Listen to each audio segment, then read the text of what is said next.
आज से पेट्रोल और डीजल की कीमत में 55 रुपए फी लीटर इजाफा कर दिया गया। पेट्रोल की कीमत 55 रुपए इजाफे के साथ 321 रुपए 17 पैसे फी लीटर हो गई। डीजल की नई कीमत 335 रुपए 86 पैसे फी लीटर मुकर्रर। नई कीमतों का इत्तलाक रात 12 बजे से हो गया। हुकूमत ने पेट्रोल पर लेवी 84 रुपए 40 पैसे से बढ़ाकर 105 रुपए 37 पैसे कर दी। डीजल पर लेवी 76 रुपए 21 पैसे से कम करके 55 रुपए 24 पैसे फी लीटर कर दी। नोटिफिकेशन जारी, शहरियों की दुहाई, कीमतें कम करने का मुतालबा।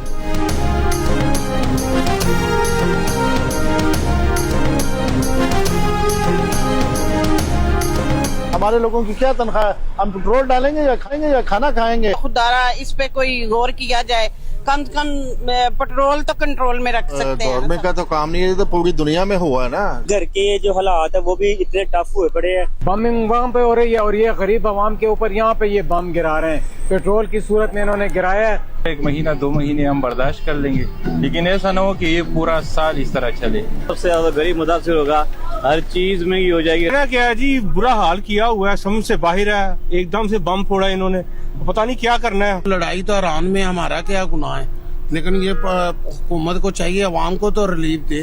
गरीब आदमी है, छोटे तबके के लोग हैं, उनके बारे में सोचना चाहिए। वजीर पेट्रोलियम अली परवेज मलिक ने कहा है कि जैसे ही मामलात बेहतर होंगे इसी फुर्ती के साथ कीमतें कम करेंगे। हफ्तावार कीमतों का जायजा लेंगे। पेट्रोलियम मसनूआत की कीमतों में इजाफे का फैसला मजबूरी में किया। जिन लोगों ने पेट्रोल की फरोख्त रोक कर मुनाफाखोरी की उनके खिलाफ कार्रवाई होगी। पाकिस्तान ने सूरत हाल के मुताबिक अपने ज़खायर को बढ़ा लिया था। आबना हुर्मुज़ का रास्ता बंद होने के बाद सऊदी अरब की दूसरी बंदरगाहों से तेल लाया जा रहा है। PNSC के 2 जहाज सऊदी अरब के दूसरे रास्तों से तेल पाकिस्तान ला रहे हैं। सऊदी आरामको ने कहा कि पाकिस्तान बड़ा बहरी जहाज भी भेजे तो उस पर भी तेल भिजवाएंगे। वजीर खजाना मोहम्मद औरंगजेब ने कहा कि हमारे पास ज़खायर मौजूद हैं, किसी खौफ व हिरास की जरूरत नहीं। जो मंजरनामा है उसके मुताबिक प्लानिंग करेंगे।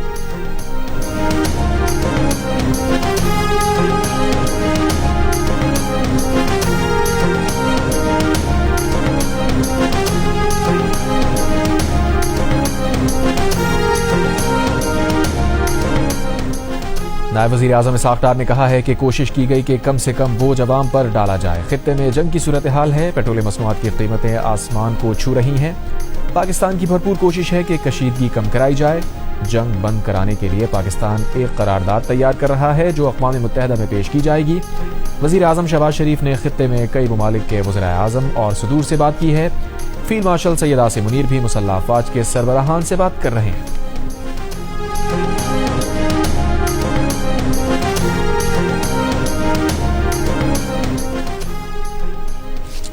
अब तक 43 ईरानी बहरी जहाज़ों को नुकसान पहुंचाया या तबाह किया जा चुका। अमरीकी सेंट्रल कमांड का दावा, कहा अब तक ईरान में 3000 से ज़ायद अहदाफ को निशाना बनाया गया। ईरानी पासदारान इनकलाब का अमरीकी सदर ट्रंप को चैलेंज, कहा हिम्मत है तो अमरीकी जंगी जहाज़ों से आबनाए हुर्मुज़ में तेल बरदार जहाज़ों को सिक्योरिटी देकर दिखाएं। ट्रंप ने मंगल को कहा था कि जरूरत पड़ी तो अमरीकी बहरिया आबनाए हुर्मुज़ के जरिए ऑयल टैंकर्स को ले जाना शुरू कर सकती है। ईरानी फौज के तर्जुमान ने कहा है कि ईरान ने आबनाए हुर्मुज़ को बंद नहीं किया।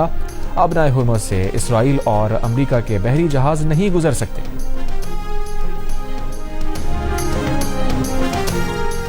बरतानवी वज़ीर आज़म और सऊदी वली अहद मोहम्मद बिन सलमान का राबता। दोनों रहनुमाओं ने शहरियों की हिफाजत के लिए इंटेलिजेंस ताउन बढ़ाने पर गुफ्तगू की। दूसरी जानिब सऊदी हुकाम ने कशीदगी में कमी के लिए ईरान के साथ सिफारती बैक चैनल राबते बढ़ा दिए। ब्लूमबर्ग की रिपोर्ट में कहा गया है कि यूरोपीय हुकाम के मुताबिक सऊदी अरब ईरान से बैक चैनल राबतों में मसरूफ है। मुतादिद यूरोपीय और मशरक़ी वस्ता के ममालिक भी सऊदी कोशिशों की हिमायत कर रहे हैं।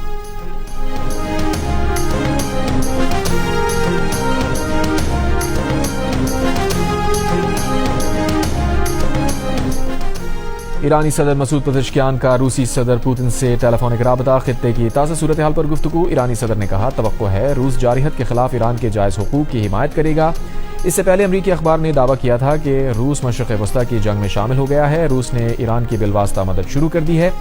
जदीद रूसी सैटेलाइट से हासिल मालूमात की बिना पर ईरान न सिर्फ अमरीकी और इत्तेहादी फ़ज़ाई दिफाई निज़ाम को अबूर कर रहा है बल्कि इंतहाई महारत और दुरुस्तगी के साथ अहदाफ पर निशाने भी लगा रहा है।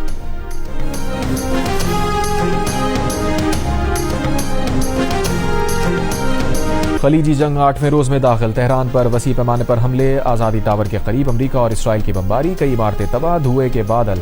ईरान में अमेरिका इसराइल जंग में अब तक शोहदा की तादाद 1332 हो गई। ईरान ने उर्दन में थॉट डिफेंस सिस्टम का रेडार तबाह कर दिया। बगदाद एयरपोर्ट के नज़दीक अमरीकी फौजी अड्डे पर ड्रोन हमला। इराक में अमरीकी कंपनी के हेडक्वार्टर पर हमले के बाद आग लग गई।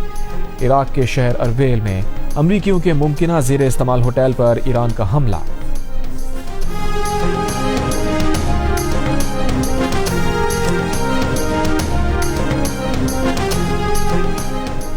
लबनानी शहर अल-खोज़ा में इसराइली हमले में अक़वाम मुत्तहिदा के अमन फोर्स के 3 एहलकार जख्मी। अक़वाम मुत्तहिदा की मज़म्मत लबनान पर इसराइली हमलों में 217 लबनानी शहरी शहीद, 798 जख्मी हो चुके। इसराइली फौज का बमबारी से ईरान के 6 बैलिस्टिक मिसाइल लॉन्चर तबाह करने का दावा। कहा ईरान के 3 एडवांस दिफाई निज़ाम भी तबाह किए।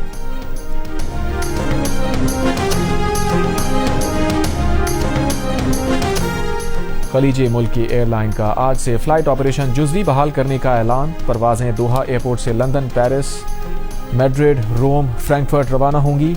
दोहा एयरपोर्ट से परवाजें 7 दिन बाद दोबारा शुरू हो रही। वज़ीर ख़ज़ाना KP मुज़म्मिल असलम ने कहा है कि पेट्रोलियम मसनूआत की कीमतों में इजाफा मुश्किलात का पहाड़ खड़ा करेगा। मुल्क में पहले ही 45% गुर्बत और 21 साल की बुलंद तरीन बेरोजगारी है। अभी आलमी मार्केट में तेल कीमत $80 फी बैरल पर है। आलमी मार्केट में फी बैरल तेल $120 पर चला गया तो क्या हुकूमत ₹500 का इजाफा करेगी? सियालकोट हाजीपुरा रोड पर कार सवार अफराद की फायरिंग से पेट्रोल पंप मुलाजिम जाँ बहक, 1 जख्मी। पुलिस के मुताबिक कार सवारों ने पेट्रोल डलवा कर केन में मजीद 10 लीटर पेट्रोल डालने का कहा। मना करने पर फायरिंग कर दी, फरार हो गए।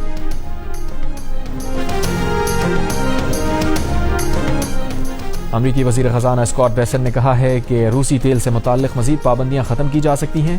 पहले ही समंदर में रुके रूसी खाम तेल की भारत को फ़रोख्त के लिए 30 रोज़ा रियायत दी है। कराची के मलीर मेमनकोट के करीब गाड़ी नदी में गिर गई, 2 अफराद जाँ बहक, 3 जख्मी। जख्मियों की हालत तशवीशनाक। और अमरीकी असलहा कंपनीज का जदीद हथियारों की पैदावार 4 गुना बढ़ाने पर इत्तफाक। अमरीकी सदर ट्रंप ने कहा कि अमरीकी दिफाई कंपनीज ने जदीद हथियारों की तैयारी बढ़ाने का फैसला किया है। अमरीका के पास कम दर्जे के हथियारों का तकरीबन लामहदूद ज़ख़ीरा है। कम दर्जे के हथियार ईरान जंग में इस्तेमाल हो रहे हैं। 100 फीट गहरे बंकर में हमने देखा कि लोग मर गए वहां पे, और आपको कुछ नहीं बताया जा रहा असलियत क्या है। आप वहां विजुअल्स नहीं ले सकते लाशों के, अस्पताल आप नहीं जा सकते हैं। और जब घटना होती तो हमें मालूम ही नहीं कि जगह कौन सी, जैसे आपको हमें मालूम है कि अभी गौर सिटी में जाना है, वहां पे किस जगह जाना है, घटना ये हमें मालूम ही नहीं, क्योंकि कौन बताने वाला हमें। और जब हम अगले दिन सुबह पहुंच रहे हैं और सारे और भी पत्रकार, सिर्फ साधना नहीं और भी जितने पत्रकार, बोला जा रहा है कि ओनली वन कैजुअलिटी, 1% डाइड। लेकिन वहां पे जो लोकल जो इजरायलियन जो उन्होंने बताया there were 4 houses, nobody is alive. इससे पता लगता है कि बड़ी वहां घटना हुई। और मैं आपको सच बताऊं कि वहां का टेक्नोलॉजी जो कहने की बात है ना, अलार्म बजता था हम लोग को। एक दिन सुबह 5 बजे की बात मैं आपको बताऊं कि अलार्म बजा ही नहीं, बस धुड़ुम की आवाजें आ रही थी। पता लगा कि बिना अलार्म की चीजें आ गई। तो टेक्नोलॉजी फेल है। और जब वो आपके ड्रोन्स और खासतौर से मिसाइलें दगती है ना, तो नहीं पता हमारे 200 मीटर से हम कितनी दूरी पे हैं। और तलबीब में तबाही, 100 मीटर नीचे सुरंगें भी मिसाइलों से लरज रही हैं। इसराइल में तबाही की सूरत हाल पर भारतीय सहाफ़ी के इंकशाफात। कहा इसराइल में लाशों और जख्मियों की तस्वीर लेने की भी इजाज़त नहीं, अस्पताल जाने की इजाज़त नहीं, तबाह इमारत की तस्वीर या वीडियो बनाने पर भी पाबंदी है। इसराइली टेक्नोलॉजी का चर्चा सुना था, मगर ये टेक्नोलॉजी नाकाम होते देख ली। मिसाइल अलर्ट का कभी कभी मैसेज भी नहीं आता और हमला हो जाता है। भारतीय सहाफ़ी मोदी के दौरा इसराइल की कवरेज के लिए इसराइल गए थे।